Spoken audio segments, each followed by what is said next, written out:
CTET appearing में मौका देना चाहिए और बीटेट करवाना चाहिए सरकार को। तो सब्जेक्ट कॉम्बिनेशन में छूट मिलना चाहिए 6 to 8 के लिए, बीसीए को मौका मिलना चाहिए, बीटेक वाले को भी 6 to 8 में मौका देना चाहिए। तो एसटीईटी जो हुआ था 2023 सितंबर में, तो हुआ था यही कि आगे जो टीचर बहाली आएगी उसमें लोग शामिल होंगे। तो आपने वहां उम्र सीमा में छूट दिया और यहाँ उम्र सीमा में छूट नहीं दे रहे, तो फिर वो एसटीईटी का सर्टिफिकेट लेके करेंगे क्या? सरकार को कहीं ना कहीं अरंगा लगा कि ज्यादा से ज्यादा अभ्यर्थी को मौका ही ना मिले और हमारा सीट खाली रह जाए, फिर सीट खाली रह जाएगा। हालांकि सेकेंड लिस्ट आएगा, सप्लीमेंट्री रिजल्ट आएगा, तो अभ्यर्थी से भी हम आग्रह करेंगे थोड़ा धैर्य रखिए, क्योंकि चेयरमैन सर से 25 अक्टूबर को हमारी बात हुई थी कि तो अतुल प्रसाद सर ही है कि इतना जल्दी इतना कॉम्प्लिकेटेड, इतना जटिल परीक्षा को संपन्न करवा लिए, नहीं तो इसमें बहुत पेच है और बहुत ज्यादा इसमें दिक्कत है। नमस्कार, आप देख रहे हैं द बिहार टॉप। मैं हूं आदेश पुरी। बिहार में 70,000 के आसपास शिक्षक बहाली के लिए आवेदन लेने की प्रक्रिया शुरू हो गई है, लेकिन आपको हम बता दें कि कुछ महीने पहले हुए प्रथम चरण की बहाली जो कि बीपीएससी के द्वारा ही लिया गया था, उसके नियमों में और इसके नियमों में कुछ परिवर्तन हो गए, जिसके कारण बहुत सारे छात्रों को समस्या आ रही है और वो आयोग से, सरकार से गुजारिश कर रहे हैं कि इनमें संशोधन किया जाए और पहले से जो व्यवस्था चल रही है उसे चालू रखा जाए, जैसे कि जो अपीयरिंग कैंडिडेट है उनको मौका दिया जाए। और क्या समस्या है, हम बात करेंगे। छात्र नेता हैं दिलीप कुमार। दिलीप जी, शिक्षक बहाली में जो TRE-2 का फॉर्म लिया जा रहा है, कौन कौन सी समस्या निकल के सामने आ रही है? देखिए, सबसे पहली समस्या तो है कि अपीयरिंग में मौका नहीं दिया गया है। सीटेट अपीयरिंग में मौका दिया जाना चाहिए, क्योंकि जो बीएड वाले थे 1 to 5 से बाहर हुए, तो उस समय कहा गया 6 to 8 की वैकेंसी निकालेंगे, तो 68 की आप वैकेंसी निकाले हैं, तो जो बीएड वाले थे वो तो 1 to 5 के लिए ज्यादा ये उस समय थे, तैयारी कर रहे थे और पेपर 1 पास किए थे। पेपर 1 की परीक्षा सीटेट दिए होंगे, पेपर 2 जब तक वो पास नहीं करेंगे तो 6 to 8 की वैकेंसी कैसे भरेंगे? एक तो बीएड वाले वहां से बाहर हुए TRE-1 से, और अब जब TRE-2 आया तो अभी कम से कम करना चाहिए, इनको बीटेट करवा लेना चाहिए था पहले, या और सीटेट अपीयरिंग में मौका देना चाहिए, लेकिन ऐसा नहीं दिया गया, जिसके चलते बीएड वाले तो भुक्तभोगी बन ही जाएंगे TR-2 में भी, बाकी लोग भी बन जाएंगे, बाकी लोग को भी समस्या हो रही है। इसलिए सीटेट अपीयरिंग में मौका देना चाहिए और बीटेट करवाना चाहिए सरकार को। और साथ ही सब्जेक्ट कॉम्बिनेशन का भी ध्यान रखा जाना चाहिए था कि उसमें छूट मिलना चाहिए। आप इससे पहले वाली बहाली जो छठा चरण था उसमें 6 to 8 में सब्जेक्ट कॉम्बिनेशन में छूट दिए थे, बीसीए वाले को भी मौका दिए थे, बीटेक वाले को मौका दिए थे, एग्रीकल्चर वाले को मौका था, इसमें किसी को मौका नहीं दिए हैं। तो कम से कम बीसीए वाले इस सबको मौका तो आप दीजिए। सब्जेक्ट कॉम्बिनेशन जैसे आपने रखा है कि हिस्ट्री, ज्योग्राफी अनिवार्य दोनों चाहिए, तो आपको ये सोचना चाहिए कि अगर 6 to 8 के लिए कोई है तो आप अनिवार्यता जो रख रहे हैं तो उसमें छूट देना चाहिए आपको कि कोई एक सब्जेक्ट रहना चाहिए। मान लीजिए आप सब्जेक्ट कॉम्बिनेशन की बाध्यता जब तक रखेंगे तो फिर आपको ज्यादा योग्य अभ्यर्थी मिलेंगे भी नहीं, फिर सीट खाली रह जाएगी। तो आपको पहले ये बताना चाहिए कि हम जब वैकेंसी निकालेंगे तो इसमें इस तरह की बाध्यता रखेंगे। छठे चरण में आपने नहीं रखा, एसटीईटी पहले हुआ उसमें नहीं रखा, और अभी आप अचानक से कर रहे हैं 6 to 8 में वैकेंसी में बाध्यता रख दे रहे हैं। तो सब्जेक्ट कॉम्बिनेशन में छूट मिलना चाहिए 6 to 8 के लिए, बीसीए को मौका मिलना चाहिए, बीटेक वाले को भी 6 to 8 में मौका देना चाहिए। और साथ ही म्यूजिक वाले हैं, म्यूजिक जो सब्जेक्ट है, कंप्यूटर साइंस है, एग्रीकल्चर है, तो इन लोगों का जो एसटीईटी हुआ है सितंबर महीना में, उसमें उम्र सीमा में छूट दी गई, लेकिन इस बहाली में छूट नहीं दिया गया। तो एसटीईटी जो हुआ था 2023 सितंबर में, तो हुआ था यही कि आगे जो टीचर बहाली आएगी उसमें लोग शामिल होंगे, तो आपने वहां उम्र सीमा में छूट दिया और यहाँ उम्र सीमा में छूट नहीं दे रहे, तो फिर वो एसटीईटी का सर्टिफिकेट लेके करेंगे क्या? इसके बाद जो बहाली आएगी तो उसमें क्या ये सर्टिफिकेट यूज होगा? ये तो अभी आपको देना चाहिए उम्र सीमा में छूट।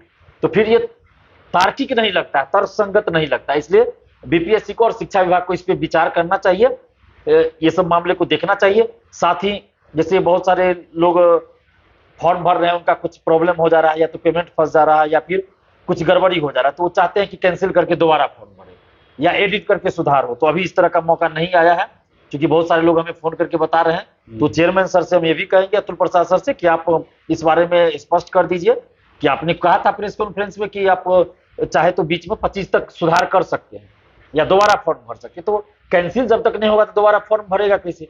तो कैंसिलेशन का एक ऑप्शन दीजिए और एडिट का भी दीजिए, ताकि 25 के बाद आप कोई मौका नहीं दीजिए, लेकिन 25 तक तो दीजिए। तो ये सब डिमांड है। उम्र सीमा में आपको छूट देना चाहिए, तो नियोजित शिक्षकों को छूट देना चाहिए नियोजित उम्र सीमा में। और आप नियोजित शिक्षकों को जब आप राज्यकर्मी का दर्जा देने की बात करते हैं तो क्यों नहीं ऑफिशियली उसको लागू करते हैं? फिर इसमें नियोजित शिक्षक फॉर्म भरेंगे, फिर वो सिलेक्ट होंगे तो उतना सीट खाली होगा, फिर बेरोजगार युवा को नौकरी नहीं मिल पाएगा उतना जितना नियोजित शिक्षक इसमें आएंगे। तो आप इसको ऑफिशियली लागू कीजिए ना, आधिकारिक रूप से लागू कीजिए। सिर्फ आप बोलते हैं कि राज्यकर्मी का दर्जा देंगे नियोजित शिक्षक को, लेकिन कब देंगे? आप दीजिए ना। दिलीप जी, आप वेटिंग कैंडिडेट जो है, अपियरिंग कैंडिडेट जो है वो सबसे ज्यादा डिमांड कर रहे हैं कि हमें मौका मिलना चाहिए, लेकिन कैसे मौका दिया जाएगा? यहाँ तो सरकार इतनी हड़बड़ी में है कि 1 महीने के आसपास में सारी प्रक्रिया को खत्म कर दिया जा रहा है। 5 नवंबर से फॉर्म भरना शुरू हुआ और लगभग 10 दिसंबर तक परीक्षा लेने की प्रक्रिया भी समाप्त हो जाएगी, जबकि इनका परीक्षा जनवरी में 21 जनवरी को होगा, रिजल्ट उसका फरवरी मार्च तक आएगा। इतना दिन तो सरकार पता नहीं किस हड़बड़ी में है, रुक सकती है क्या? इंतजार कर सकती है ये सरकार, शिक्षा विभाग? देखिए, इतना तो इंतजार नहीं करेगी, क्योंकि इनको है जैसे चेयरमैन सर भी 12 फरवरी या 22 फरवरी को रिटायर करेंगे, 12 फरवरी को रिटायर कर जाएंगे। तो उनके कार्यकाल में इस बहाली को पूरा करना है, क्योंकि इतने अच्छे से परीक्षा जो कंडक्ट हुआ, जिस तरीके से रिजल्ट के बाद विवाद हुआ ये अलग चीज है, लेकिन परीक्षा अच्छे से कंडक्ट हुआ था।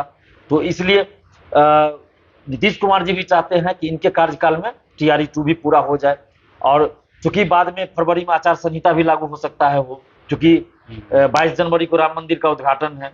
लेकिन जो प्रोसेस चलते रहता है उसको आचार संहिता से क्या प्रॉब्लम? कोई प्रॉब्लम नहीं होता है, लेकिन ये लोग का जो बहाना है, ये जो बहाना है सरकार का, शिक्षा विभाग का, उसके आधार पे हम कह रहे हैं। वो तो बहाली जब शुरू हो गया तो आचार संहिता से कोई मतलब नहीं। आचार संहिता जब लागू होता है तो उसमें नई वैकेंसी आप नहीं निकाल सकते हैं, इस तरह की बात होती है। लेकिन आप बहाली पहले शुरू हो गई तो कोई दिक्कत उसमें नहीं है, लेकिन ये लोग का बहाना एक आ जाता है ना। और सीटेट वाले भी कम नहीं है, जो सीटेट आयोजित हो रही है केंद्र सरकार के द्वारा, CSBC के द्वारा, CBSE के द्वारा, तो वो भी कुछ कम नहीं है। उनको भी दिसंबर लास्ट में या जनवरी फर्स्ट वीक में आयोजित करवाना चाहिए, जैसा कि पहले से होता आया है। तो ये 21 जनवरी डेट कर दिए हैं, और यहाँ पे 10 दिसंबर तक TRE 2 की परीक्षा समाप्त हो जाएगी। तो 1.5 महीना का लगभग गैप होता है। परीक्षा में क्यों हो जा रहा है? रिजल्ट भी है, और उसका तो 21 तारीख को एग्जाम होगा, फिर रिजल्ट आएगा, माने फरवरी लास्ट या मार्च में रिजल्ट आएगा। तो उतना दिन तो ये वेट नहीं करेंगे, तो स्वाभाविक बात है। लेकिन सरकार अगर चाहती, अगर बिहार सरकार चाहती, तो आप 10 दिसंबर तक परीक्षा नहीं कराकर आप एक बार बीटेट करवा लेते। पहले STT आपने कितना जल्दी करवा लिया, एक बार बीटेट करवा लेते। उसके बाद आप 10 जनवरी का, ठीक है, जैसा कहना है चेयरमैन सरकार की ठंड रहेगा बहुत, तो उसमें परीक्षा नहीं ले पाएंगे, लोग का विरोध हो जाता है। लेकिन आप गिरिडीह जिला में सेंटर जब दे रहे हैं, गिरिडीह जिला के अगल बगल, गिरिडीह जिला में सेंटर देने की तो मांग हम नहीं करेंगे, गिरिडीह जिला के अगल बगल जिला ही सेंटर दिया जा रहा है, तो आप 15 जनवरी के आसपास भी, 16 जनवरी 20 जनवरी तक भी परीक्षा ले सकते थे। उसमें उस समय उतना ठंड भी नहीं रहेगी। मान लीजिए दिसंबर लास्ट और जनवरी फर्स्ट वीक या सेकेंड वीक तक ठंड रहेगी ज्यादा, जनवरी लास्ट में तो नहीं रहेगा। लेकिन फिर वही बात आ जाती है कि फरवरी में 12 फरवरी को रिटायर करेंगे चेयरमैन सर, तो सरकार की तरफ से पहले से होगा कि भाई आपको पहले ही बहाली कर, इसलिए 10 दिसंबर उन्होंने कहा कि 10 दिसंबर तक परीक्षा हर हाल में हम कंडक्ट करवा लेंगे, नहीं तो फिर बाद में जो ज्यादा ठंड होगी उसके ज्यादा दिक्कत होगी। लेकिन सरकार अभी भी चाहे तो बीटेट अपियरिंग में फॉर्म भरवाया जा सकता है, आप बीटेट करवा लीजिए दिसंबर लास्ट में, क्या दिक्कत है? जब SCT आप इतना जल्दी करवा सकते हैं तो बीटेट क्यों नहीं करवा सकते हैं भाई? बीटेट आप करवा लीजिए, दिसंबर लास्ट तक करवा लीजिए बीटेट, जनवरी फर्स्ट वीक तक बीटेट करवा लीजिए, जनवरी सेकेंड वीक तक आप बीटेट करवा लीजिए, और उसके बाद आप रिजल्ट भी दे दीजिएगा जिस तरह STT में दिए हैं, उसमें क्या दिक्कत है आपको? लेकिन नहीं, सरकार को कहीं ना कहीं अरंगा लगाना कि ज्यादा से ज्यादा अभ्यर्थी को मौका ही ना मिले और हमारा सीट खाली रह जाए। फिर सीट खाली रह जाएगा, जैसे TRE 1 में 1,70,000 निकला, 1,20,000 का मेरिट बना, उसमें भी बहुत लोग बाहर हो गए। हालांकि सेकेंड लिस्ट आएगा, सप्लीमेंट्री रिजल्ट आएगा, तो अभ्यर्थी से भी हम आग्रह करेंगे थोड़ा धैर्य रखिए, क्योंकि चेयरमैन सर से 25 अक्टूबर को हमारी बात हुई थी, जो प्रतिनिधि मंडल के रूप में हम गए थे, तो उन्होंने आश्वासन दिया और इधर प्रेस कॉन्फ्रेंस में ही बोले हैं। लेकिन सीटें तो खाली रह रही है ना, 1,70,000 से 1,20,000, 50,000 पहले ही खाली हो गया। उसके बाद आप सेकेंड में TRE 2 में निकाल रहे हैं, 70,000 कह रहे हैं, पहले तो 1,10,000 कहा गया, अब 70,000 पे आ गया। अब ये तो फिर इसमें सीट भरेगा कैसे? आप बीटेट करवाए नहीं, बीटेट करवाए नहीं और सीटेट अपियरिंग में मौका नहीं दीजिएगा, तो फिर जो बीएड वाले बाहर हुए थे 1 to 5 से, तो उसमें तो हजारों नहीं लाखों स्टूडेंट्स हैं जो सिर्फ पेपर 1 पास थे, पेपर 2 की परीक्षा भी नहीं दिए थे, और इस बार फॉर्म भी नहीं भरते, क्योंकि तो आश्वस्त थे ना कि 1 to 5 में मेरा हो जाएगा। उनको क्या पता था कि बीच में ऐसा हो जाएगा। तो वो लोग तो फिर बाहर हो गए, 6 to 8 की फॉर्म नहीं भर पाएंगे, तो उनके साथ तो वैसे भी अन्याय हो गया। और भी जो अभ्यर्थी हैं जो दिलीप जी, बीएड क्या लगता है आपको कि ये पूरा जो नई शिक्षक नियमावली आई है, इसे हड़बड़ी में ला दिया गया, हड़बड़ी में परीक्षा कराने की घोषणा कर दी गई, ये पूरा हुआ नहीं कि दूसरे की घोषणा कर दी गई? ये तो कहिए कि बीपीएससी है कि परीक्षा ऑर्गेनाइज तरीके से हो गया, नहीं तो देखिए तो इसमें पेच ही पेच फंसा हुआ है। बिल्कुल, बीपीएससी और खासकर अतुल प्रसाद सर हैं, जो ये 1.5 साल से उन्होंने सुधार 1 साल से किया है आंदोलन के बाद, परसेंटाइल पे जो आंदोलन हुआ हम लोग किए थे 31 अगस्त 2022 को, उसके बाद जो सुधार बीपीएससी में शुरू हुआ और अतुल प्रसाद सर ने खासकर सुधार किया, तो यही है, इस वजह से हो पाया। नहीं तो फिर इतना जल्दी, अभी भी देखिएगा बीपीएससी का बहुत सारी परीक्षा लंबित है, 1 साल हो गया, 1.5 साल हो गया, रिजल्ट नहीं आया है। ये तो अतुल प्रसाद सर ही है कि इतना जल्दी, इतना कॉम्प्लिकेटेड, इतना जटिल परीक्षा को संपन्न करवा लिए। नहीं तो इसमें बहुत पेच है और बहुत ज्यादा इसमें दिक्कत है, फिर भी उन्होंने करवा लिया। लेकिन इतना हड़बड़ी सरकार को नहीं करना चाहिए। जैसे TRE 1 निकाला गया, उसमें भी अचानक से नियमावली लाया गया, बार बार संशोधन करना पड़ा। वही चीज अगर आप पहले कर लेते तो और अच्छी बात होती, उसके बाद आप विज्ञापन निकालते। लेकिन नहीं, हड़बड़ी में विज्ञापन आया, ये नियमावली हड़बड़ी में आया, उसके बाद विज्ञापन आया, उसमें संशोधन, बहुत सारा चीज इसमें हुआ देख रहे हैं, जिसके चलते बहुत आरोप भी लगे। तो हम लोग तो चाहते हैं कि भाई कोई भी चीज कीजिए, होमवर्क उसके लिए अच्छा से कीजिए, पहले सब कुछ देख लीजिए। अब बताइए, शिक्षा विभाग के अधिकारी नियमावली बनाते हैं, विज्ञापन तैयार करते हैं, उनको इतना नहीं पता है कि एसटीईटी में हमने क्या किया है और यहाँ क्या कर रहे हैं। एसटीईटी में अपनी उम्र सीमा में छूट दिया, यहाँ अपने उम्र सीमा में छूट नहीं दिया, तो फिर एसटीईटी करा के क्या फायदा, क्यों कराया आपने एसटीईटी? तो एसटीईटी का सर्टिफिकेट लेके वो कहाँ जाएंगे? इसी बहाली में न शामिल होंगे। तो इसी सोचना चाहिए शिक्षा विभाग के अधिकारियों को। लेकिन यही है, हड़बड़ी है, तो इस तरह से थोड़े काम चलता है। ये बिहार की शिक्षा व्यवस्था को सुधारने के लिए, गुणवत्तापूर्ण शिक्षा की व्यवस्था करने के लिए बहाली कर रहे हैं कि हम कर रहे हैं, लेकिन आप खुद गुणवत्तापूर्ण जो नियम नहीं बना रहे हैं, नियमावली बना रहे हैं, आप हड़बड़ी दिखा रहे हैं, तो कैसे गुणवत्तापूर्ण शिक्षा आएगी? तो पहले आपको समय देना चाहिए, अभ्यर्थियों को भी तैयारी का थोड़ा मौका मिलता। आज आप देखिए 120 क्वेश्चन में, 120 मार्क्स में निगेटिव मार्किंग नहीं रहते हुए 37 नंबर 38 नंबर कट ऑफ जाता है, सिलेक्शन होता है अभ्यर्थियों का, cut off minimum cut off. दरोगा में, सिपाही में, चपरासी में 85 75 जाता है, मैक्सिमम हो जाता है, वो कट ऑफ जाता है। तो आप सोचिए कि क्या गुणवत्तापूर्ण शिक्षा आएगी? तो इनको तो गलती किसकी? अभ्यर्थियों की है? नहीं, सरकार की गलती है। अभ्यर्थी तो पहले के अनुसार तैयारी कर रहे थे कि नियोजन इकाई से बहाली होगी, मार्क्स देखकर बहाली होगी, सीटेट हो चाहे जो भी हो, डीएलएड हो, मैट्रिक इंटर का मार्क्स जोड़ के जैसे होता है वैसे होगा, तो उस अनुसार तैयारी कर रहे थे। लेकिन आपने अचानक बीपीएससी से परीक्षा का घोषणा कर दिया, तो आपको थोड़ा समय तो देना चाहिए अभ्यर्थियों को। आज बदनामी तो हो रही है ना कि बिहार में कैसा है कि भाई 120 में 37 38 नंबर लाके टीचर बन रहे लोग, तो बदनामी तो हो रही है ना। तो ये चीज सरकार को सोचना चाहिए। आप जब नया कुछ कर रहे हैं तो अभ्यर्थियों को समय भी तो दीजिएगा। तो इसलिए हम सरकार से मांग कर रहे हैं, अभी भी मांग कर रहे हैं कि आप अधिक से अधिक अभ्यर्थियों को मौका मिले, ऐसा आप कीजिए। आप कोई भी नियम के विरुद्ध हम काम नहीं करने के लिए। आपने एसटीईटी में जो दिया, शर्त रखा, जो छूट दिया, वही छूट आपको इसमें भी देना चाहिए।